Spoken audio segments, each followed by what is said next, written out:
Hello guys, welcome back. In this video I will show you how to unfollow everyone on Facebook at once. Be sure to watch the video to the very end so you don't make any mistakes. And of course, do not forget to like this video and subscribe to my channel.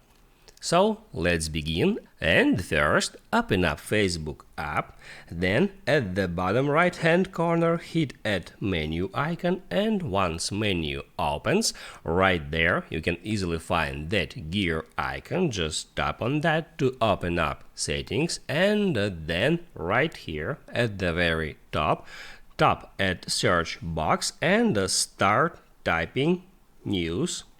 And it immediately shows you that results, and all you have to do now is just hit where it says news feed. There, just scroll down until you find that unfollow feature, get into it, and it shows you all the people, all the profile pages that you are currently following.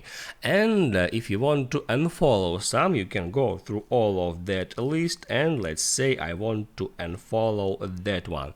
All I have to do is just hit there once, and right here it says that I have just unfollowed that profile page.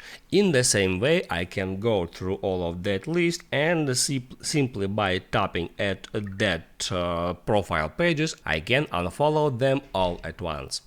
Write down in the comments below if you have any questions about that tutorial, and also check out my Facebook tutorials playlist where you will find a lot of useful videos. You can easily find that playlist in the description. Hit the like button if you liked that video, and I see you in the next one.